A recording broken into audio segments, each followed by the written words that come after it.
It's that hate, boy.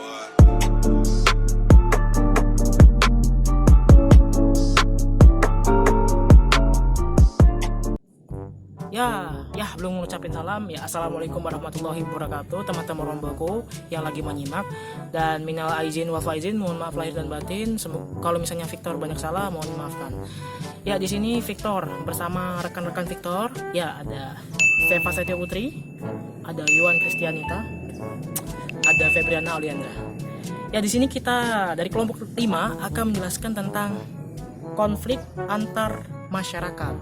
Ya, konflik antar masyarakat. Ya, lebih tepatnya adalah masyarakat dalam sepak bola, itu antara supporter The Jack dan juga The Viking. Oke teman-teman, langsung gas aja ke materinya, dan oke, let's go. Assalamualaikum warahmatullahi wabarakatuh. Sebelumnya perkenalkan dulu, nama saya Feva Setio Putri dengan NIM 3312418779. Pada kesempatan kali ini, saya akan membahas tentang penyebab terjadinya konflik antara The Jackmania dengan Bobotoh. Perlu kalian ketahui, The Jackmania itu merupakan supporter klub dari Persija, sedangkan Bobotoh merupakan supporter klub dari Persib. Nah, awal terjadinya konflik itu terjadi pada tahun 2001 di Stadion Siliwangi, Bandung. Ya, dimana pada saat itu para The Jackmania ingin menyaksikan pertandingan antara Persib dengan Persija. Namun karena kondisi stadion yang sangat minim pada saat itu, sehingga membuat para supporter ini tidak mendapatkan tiket dan berujung merusak fasilitas stadion. Ditambah dengan yel-yel dari kedua belah pihak yang menambah keruhnya suasana dan mengakibatkan 2 orang dari The Jackmania mengalami gagal otak. Lanjut, dari perawalan tersebut setidaknya udah ada 7 korban tewas dari periode 2012 sampai 2018. Nah, yang bisa kalian lihat di samping ini adalah 3 dari 7 orang yang meninggal akibat pengeroyokan. Nah, ini yang pertama itu yang 2012, itu ada Lazuardi. Nah, Lazuardi ini tewas pada usianya yang ke-29 tahun pada tanggal 27 bulan 5 2012 akibat pengeroyokan pihak lawan. Nah, itu tuh karena dia nggak ikut menyoraki gitu loh kemenangannya gitu, jadinya emosi dikeroyok deh guys. Nah, terus yang kedua itu ada Nico Andrian, itu dia meninggal pada usianya yang ke-22 tahun pada tanggal 22 bulan 7 2017. Nah, dia tuh kasihan guys, jadi awalnya itu dia mau nolongin orang yang dikeroyok, tapi dia malah dikeroyok gitu, kayak jadi salah sasaran. Nah, terus yang terakhir itu ada si Haringga Sirila. Nah, ini dia meninggal pada usianya yang ke-23 tahun pada tanggal 23 bulan 9 2018. Itu dia meninggalnya karena pengeroyokan di GBLA akibat dia nggak pakai baju yang sama, jadi dikiranya tim lawan gitu deh guys. Nah, terus yang terakhir adalah pemicunya. Kebanyakan pemicunya itu adalah hal-hal sepele yang kalian bisa baca di samping ini.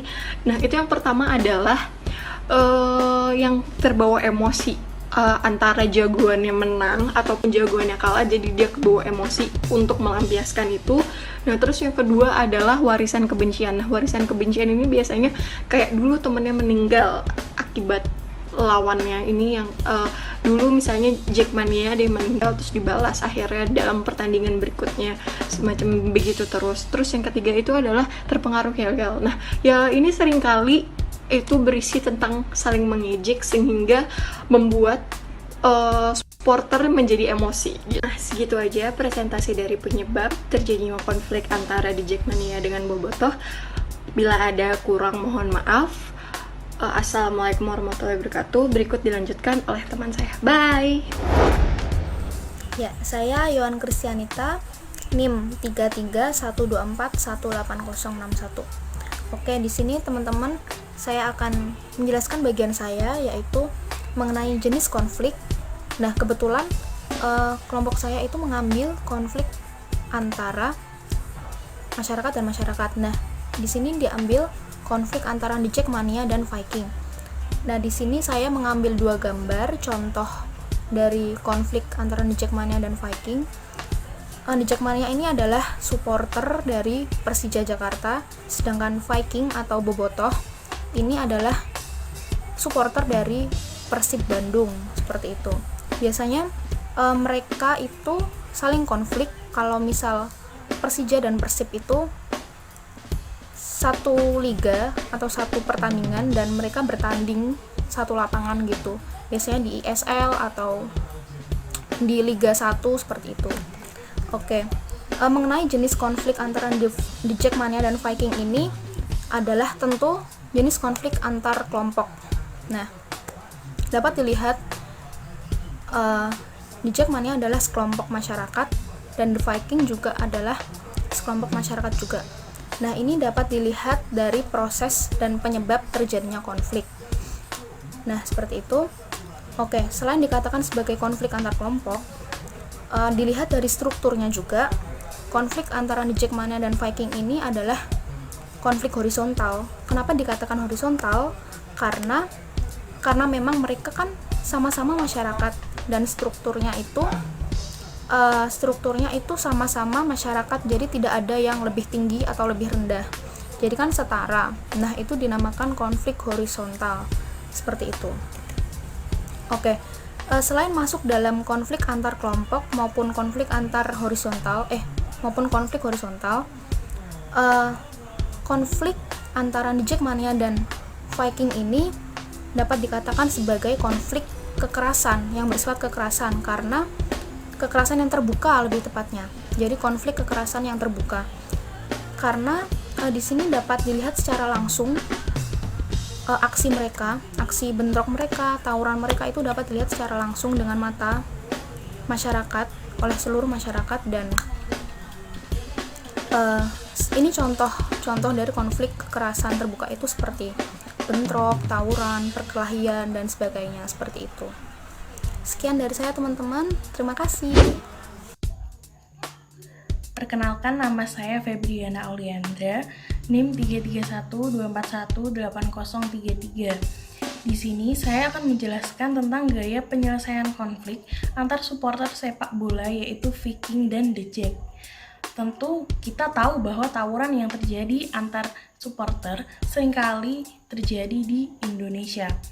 Kita tahu bahwa konflik antar supporter sepak bola Persib dan Persija sudah mendiri sejak tahun 2001.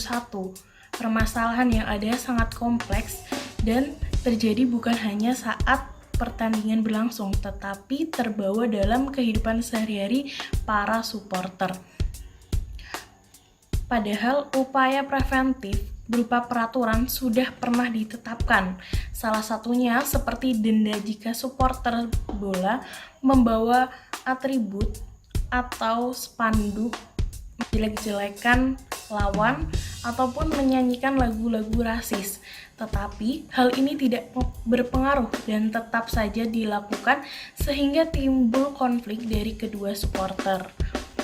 Dalam hal internal masing-masing supporter juga sudah dilakukan sosialisasi dan pengertian agar anggotanya tidak mudah tersulut emosi saat bertemu satu sama lain, tetapi tetap tidak mengendalikan maupun meredakan konflik tersebut.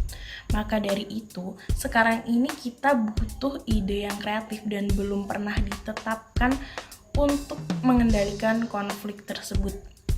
Salah satu gaya penyelesaian konflik yang menurut kelompok kami sangat tepat dalam menyelesaikan konflik tersebut adalah adanya kolaborasi. Di sini, yang dimaksud kolaborasi adalah kerjasama antar pimpinan masing-masing supporter sepak bola, pemerintah, dan juga organisasi lain yang berkepentingan. Masing-masing memiliki perannya sendiri. Para pemimpin supporter melakukan pembenahan dari federasi masing kelompok supporter, juga melakukan sosialisasi terus-menerus agar para anggota lebih sadar apa yang dilakukan bukanlah cara yang baik dan benar. Sementara itu, untuk tindakan represif, yaitu dengan mengadakan undang-undang atau hukum supporter yang melakukan kerusuhan agar para supporter punya efek jera dan diharapkan tidak menimbulkan kerusuhan lagi. Sekian presentasi kelompok kami tentang analisis konflik masyarakat dengan masyarakat. Kurang dan lebihnya kami mohon maaf. Terima kasih.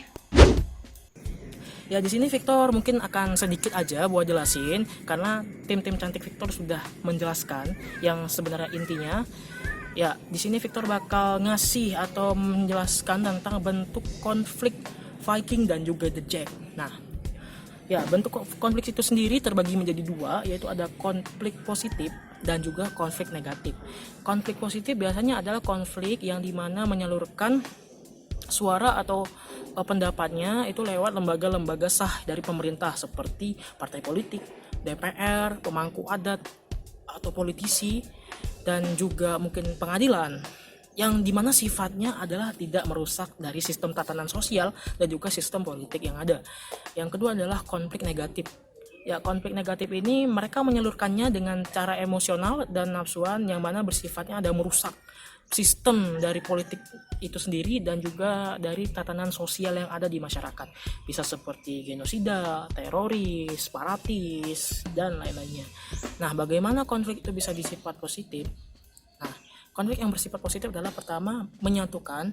Yang kedua, membuat solidaritas. Yang ketiga, terbentuknya norma-norma baru atas konflik tersebut. Yang keempat adalah menjaga kerukunan juga kerjasama. Sedangkan dari konflik negatif itu sendiri, opsinya adalah yang pertama, bisa win bisa loss, di mana kemarin sudah dijelaskan oleh kelompok 4, dan bisa juga loss win. Nah, win loss itu adalah bisa Viking yang menang, bisa The Jack yang kalah. Bisa The Jack yang menang, bisa Viking yang kalah. Nah, di sini tidak ada titik temu atau perdamaian kalau seperti ini terus. Dan juga biasanya konflik ini bersifatnya terbuka. Mereka bisa menyerang personal. Ya, contohnya adalah seperti misalnya Victor yang bermain ke Jakarta dengan memakai baju Viking. Nah, pasti itu ada tuh bukan rasisme ya, kayak penindasan dari supporter The Jack bahwa Victor tidak boleh memakai baju itu di area Jakarta, seperti itu. Dari pengelolaannya sendiri, pengelolaan konflik itu terdapat dari 4, yaitu yang pertama adalah dengan manajemen konflik, yang kedua adalah menganalisis konflik, yang ketiga adalah menemukan tujuan, yang keempat adalah strategi untuk memecahkan konflik itu sendiri. Makasih banget buat teman-teman Rombel yang udah menyimak, dan juga terima kasih untuk tim 5. Juga teman-teman dapat mengambil ilmu dari yang kami sajikan pada gak tahu entah sore atau siang yang pasti diupload di Elena. Ya, untuk teman-teman YouTube yang lain, semoga ini dapat menjadi ilmu dan juga sebagai wawasan kalian sebagai netizen Indonesia yang pintar. Saya dan kelompok 5 pamit. Salam konservasi dan salam Pancasila. Bye bye.